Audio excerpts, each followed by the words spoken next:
For 30 years, I've been teaching this, and I've taught this for West Point and Microsoft and Lilly and Delta, and the largest organizations and companies in the world come and say, John, teach the 5 levels of leadership, because they understand that if you and I today, in these few minutes, can understand how leadership works, and by the way, leadership's not a noun, it's a verb. It's action, it's moving. And if we can understand how to go from level 1 to level 2 to level 3 to level 4 to up to level 5 in our leadership, we expand our leadership, we expand our influence, and we expand our effectiveness. So I'm ready to go. I know you're ready to go. Okay, here we go. Level 1. We're going to start at the very bottom level. This is where you start. This is where we all start. The bottom level is the position level. At level number 1, this is where we all start. We all start with a title. We all start with a job description. We all start with a position.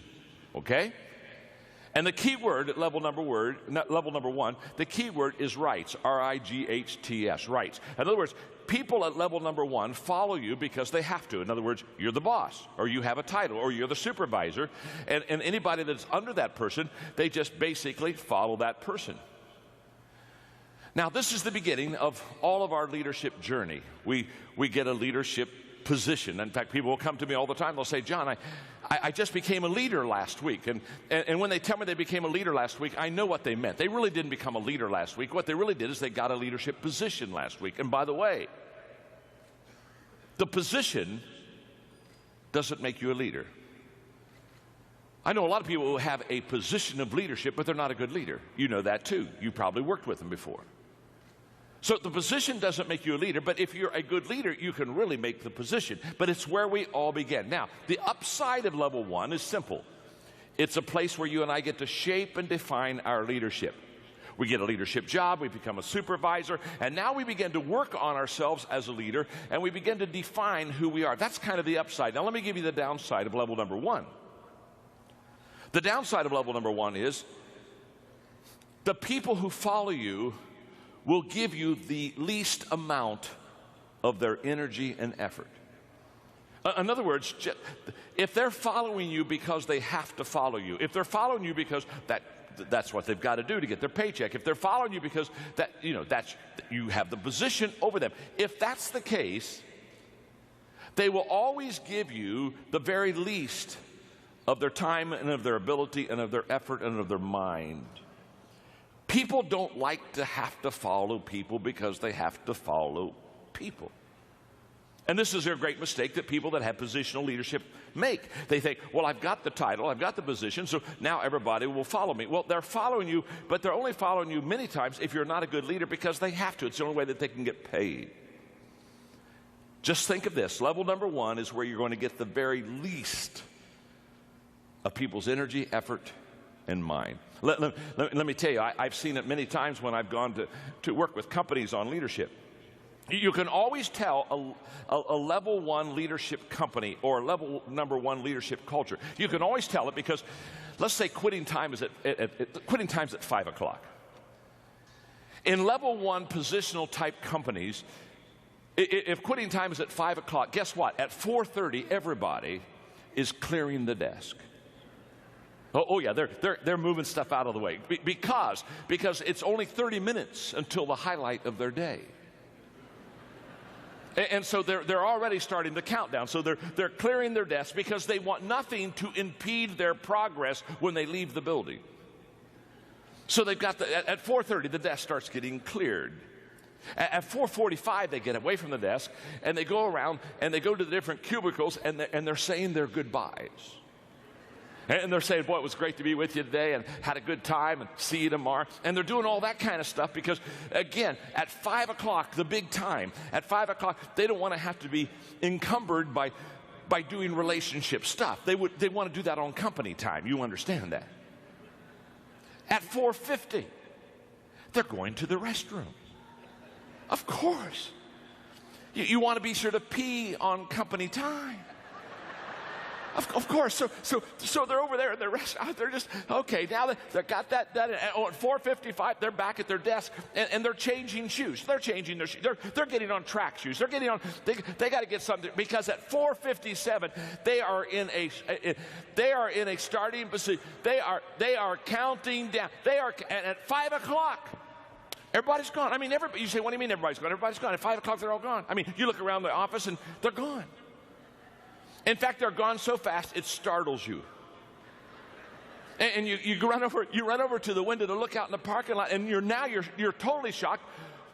All the cars are gone. And you ask yourself, how could people leave a building so fast without a fire drill?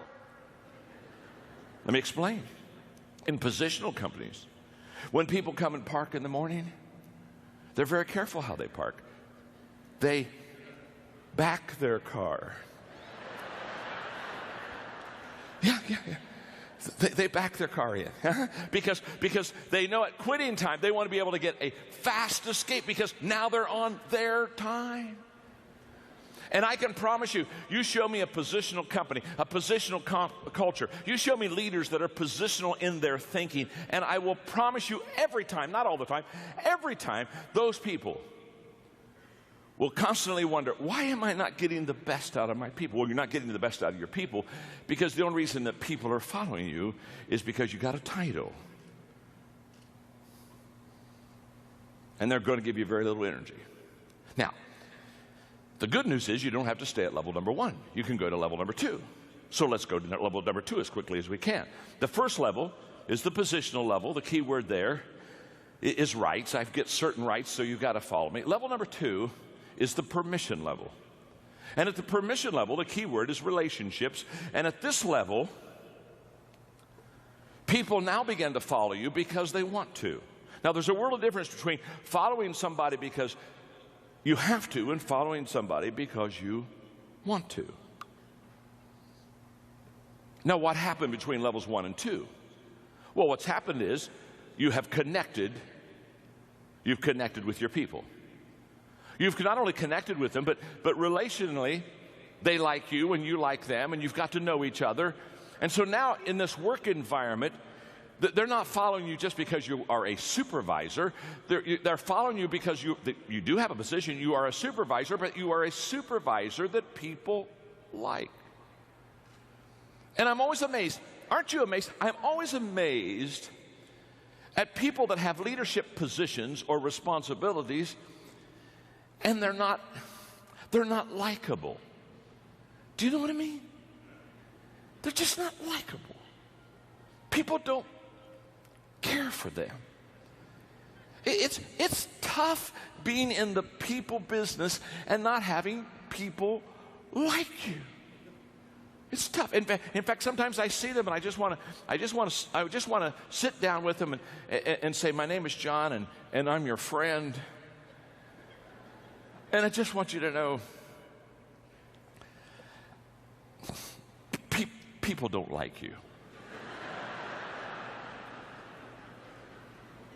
How many, oh, come on, let's just have some fun. How many of you have ever had somebody you worked for that you just didn't like? And no, wait,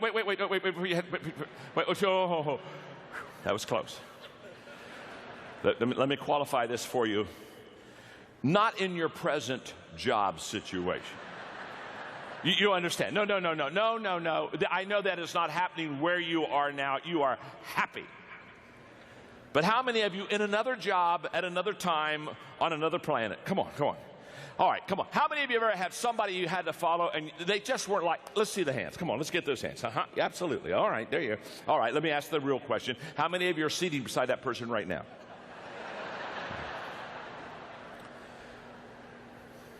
Relationships with people are the foundation of leadership. You build your leadership off of relationships. Why? Because leadership is influence. And you cannot influence somebody that you antagonize. And every one of us know what it's like to have somebody. Every one of us know what it's like to have somebody that we that's hard to like. Well, let me ask it this way: How many of you have ever been in a grocery store and you looked over about 3 aisles and you saw somebody you didn't want to see? How many of you ever done? And the good news is, the bad news is you saw somebody you didn't want to see. The good news is they didn't see you. How many of you ever done this number? Huh? Hid from somebody. Now on level number 2, what happens is you begin to develop relationship skills. And let me describe the leader on level 2.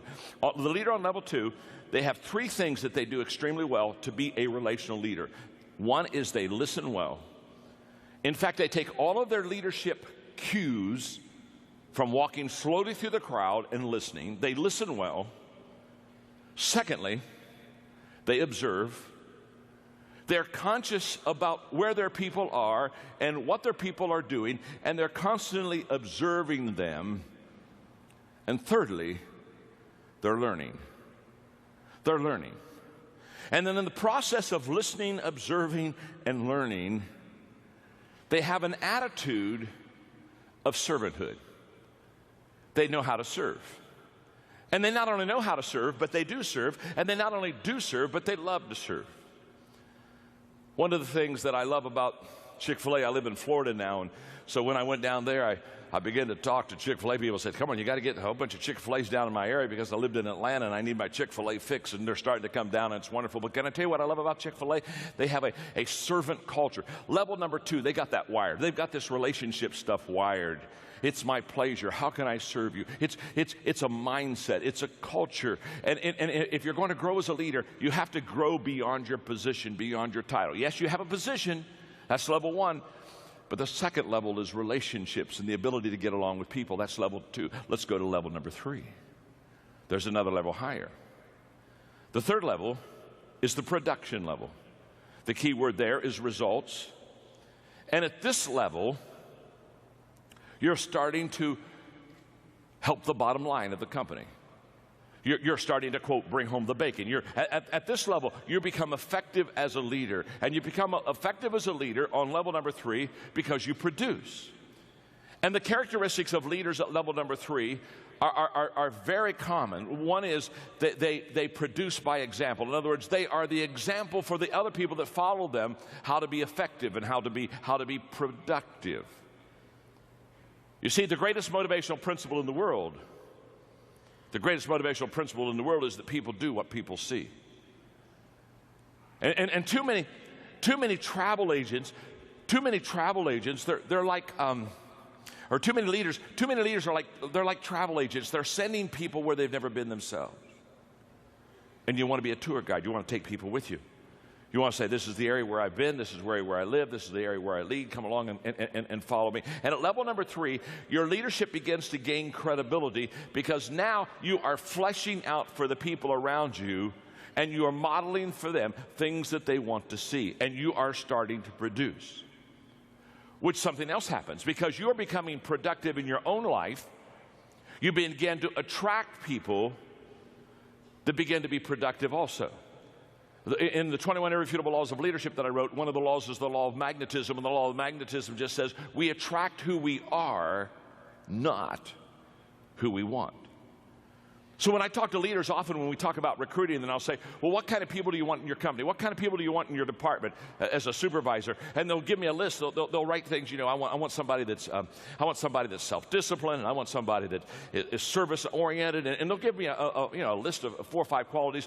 And as soon as they give me the list, I look at those qualities, and then I ask them a very simple question. I say, okay, do you possess those qualities? Because, see, on level number 3, basically who you are as a leader is who you attract on your team. And at level number 2, or level number 3, what is wonderful is that at level number 3, when you start to produce, when you start to really develop, when you really start to grow things, you begin to get momentum. And momentum is a leader's best friend because momentum is the great exaggerator. And once you have momentum, all of a sudden things begin to look in such a better way, and it becomes easier to grow, and it becomes easier to lead. It's a wonderful thing. In fact, level number 3 is where a lot of the problem solving is taken care of. You see, managers, they try to solve problems where leaders try to create momentum because leaders know that if they create momentum, they'll solve 80% of their problems with momentum. You see, momentum is a problem solver. Lack of momentum is a problem stopper every time. A train going 55 miles an hour on a track if you had a 5-foot thick concrete steel reinforced wall on the track in front of that train, because that train is going and has momentum going 55 miles an hour, that train would smash through that wall and would just keep on going. Why? Because it has momentum. Momentum allowed it to get through a 5-foot thick concrete steel reinforced problem. That's what momentum does. That same train, not moving at all, stopped dead on the track. No momentum. If you put a 1-inch block in front of the driving wheels of that train, just a 1-inch block, that train can't even get started. Now, isn't it interesting? Same train that smashed through a 5-foot thick concrete steel reinforced wall because it had momentum, that same train without momentum can't even get going with a 1-inch block, can't even get going. It has no momentum. In fact, that's why I tell people many times that when they look at the problems they have in their organization, your problem is not your problem. The problem is they think the problem is the problem, and so therefore they concentrate on a problem that's not a problem, and now that the problem it isn't a problem has become a problem, not because it was a problem, but the problem was they didn't know it wasn't a problem, and so now they're concentrating on a problem that wasn't a problem, and now they've got a problem not because they had a problem, but the problem has become a problem because they didn't know that it wasn't a problem, and so they got a problem. And momentum and level 3 leadership will take care of 80% of all the problems in an organization. It happens for sports, it happens for business, it happens in government. Momentum is a leader's best friend. It happens at level number 3. You got to get to level number 3 to get that mo going. Okay, let's go to level number 4. Let me ask you a question before we go to level number 4. Are you learning something? Are you learning something? Okay, look at your neighbor and say, I'm learning something. Go ahead and tell them that. Go ahead and tell them that. I'm learning something. Look back at your neighbor and say, not enough yet. You still got 2 levels to go. You're not there yet. You're not there yet. Level number 4 is the people development level. This is what I live for. This is what I strive for. This is what excites me. Something magical happens when you begin to understand the most appreciable asset you have in any organization is the people of that organization. And you begin to commit yourself to developing the people within that organization, because how do you grow a company? You grow a company by growing people. And when you grow them, they increase their capacity. And when they increase their capacity, they begin to increase the capacity of what you can do and what you can accomplish. Let me just share with you quickly 3 thoughts on developing people, just very quickly. Number 1 is the key to developing leaders, and the key to developing good people is in recruitment. The better person you bring in the door, the higher odds that you can do well with them. I remember having lunch one time with Lou Holtz, and Lou Holtz said, John, I've had bad players on my football team, and I've had good players on my football team. And he said, just to be honest with you, I'm a better coach with good players. Of course he is. Of course he is. Let me say something. 80% of your success of equipping people to be successful is in the front door on who you bring in.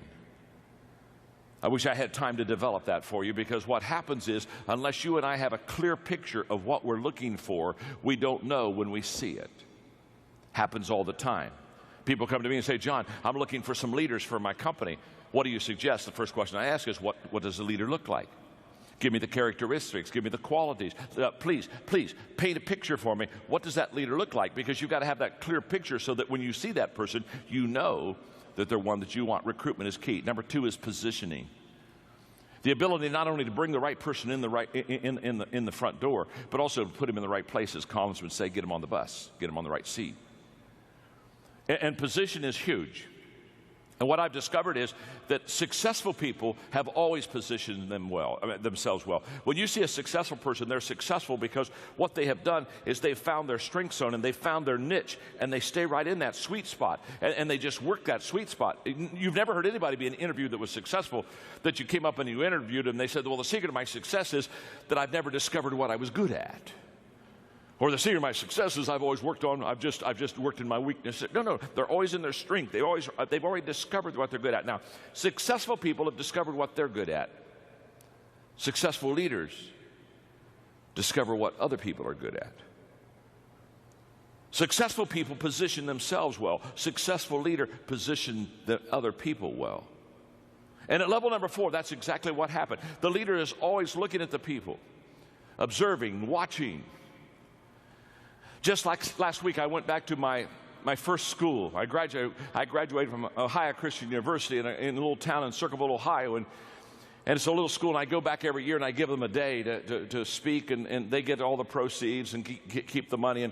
And so because I grew up in that town, I told one of my friends that played ball with me, Tim, I said, Tim, let the ball players, let the team know, let some of my high school kids know that I'm going to be in town, and let's have a dinner afterwards. And we had over 50 people came together. I hadn't seen many of my high school mates since I graduated from high school, clear back in 1965. And we had a wonderful time. We laughed and talked and told stories for 2 hours. And Coach Neff, our basketball coach, he came back. Hadn't seen him for years.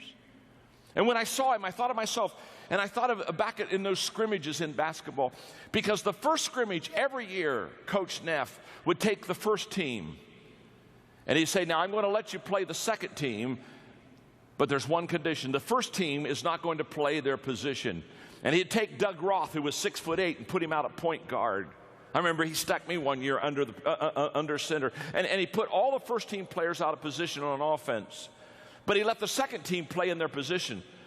And the second team always beat us in the scrimmage. Why'd they always beat us? Because, and then he would stop and he'd say, let me just explain something to you. No matter how talented you are, if you're out of position, you'll never reach your potential. What was Coach Neff teaching us? He was coaching us, and he was teaching us that it's key to get positionally correct. And it's also, as a leader, key to get your people in the right position. And at level number 4, that's what happens. At level number 4, you recruit well, you position well, and then you equip well. Now you take them and say, okay, I understand what their strength zone is. I understand what their giftedness is. Now I'm going to equip them. I'm going to come alongside of them, and I'm going to develop them, and I'm going to train them. And I use a very simple, for many, many years, a simple 5-step equipping process. It really works. Step 1, I do it. It's that simple. You can't teach somebody what you can't do yourself. We may teach what we know, but we reproduce what we are. So if you're going to reproduce yourself, you've got to be it yourself. So the first step is I do it. Step 2 is I do it and you're with me. I take you with me. Now we're going to spend time together. I'm going to be your mentor. I'm going to be your coach. You're going to watch me. You're going to observe me. You're going to see me in different situations. We're going to make sure that it works. We're going to make sure you're going to be able to ask me questions. Step 3 is now we turn it, and I hand the ball off to you. Now on step 3, you do it. You do it, and I'm with you. Now I'm watching you, and I'm tweaking you, and I'm helping you to get better, and I'm just really fine-tuning you. Step 4 is you do it. You just do it.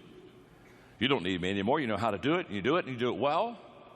And many times people think that equipping stops at step 4, but it doesn't. There's one more step that's absolutely essential. Step 5 is you do it, and somebody's with you.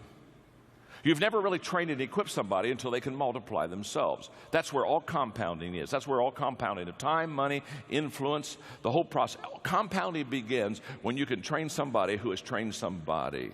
I know that well because 14 years ago, I started a nonprofit organization called Equip that is now the largest leadership organization in the world, and we've trained and equipped over 3 million people in 154 countries. And the key to that is we don't train anybody unless they make a commitment to train somebody else. It has to continue to go on. That's level number 4.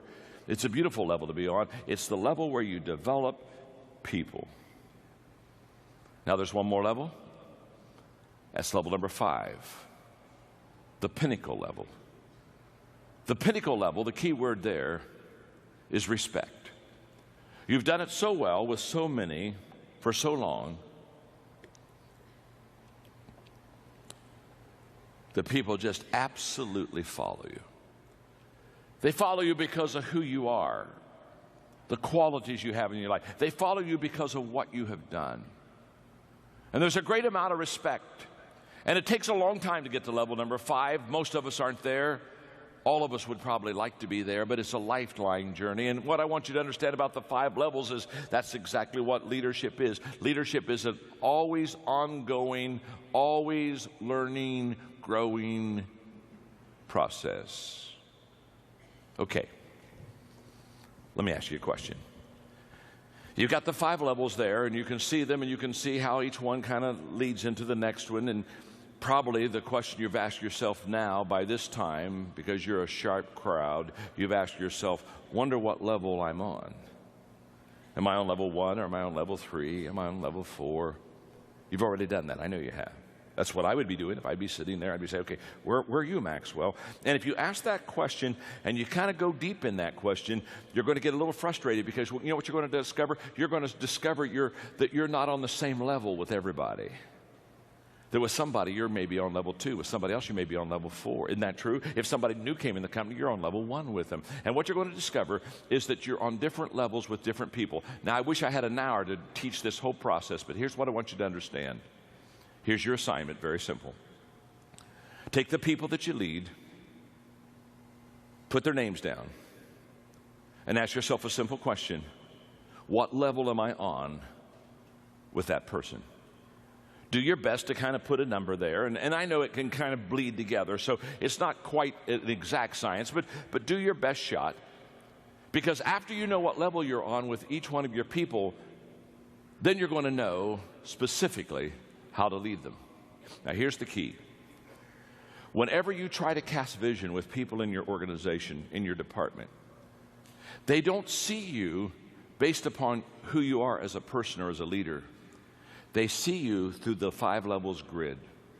And a person on level 1, when you talk about a vision, a person on level 1 sees you entirely different than a person on level number 4. The commitment level is much higher the higher you go with your people. So therefore, when you cast a vision, or when you lay it out for your people and say, this is where we want to go, just understand, it may be the same company, it may be in the same building, it may be the same time, it may be the same speech, but the reactions are going to be different. And the reactions are going to be different because they're on different levels with you. So take the notes, study them, apply them to your life, begin to be a student of the 5 levels of leadership. And I wish you well. Because leadership is influence. Always has been, always will be. And within you, you have the power to increase that influence. God bless. Thank you very much. Have a great day.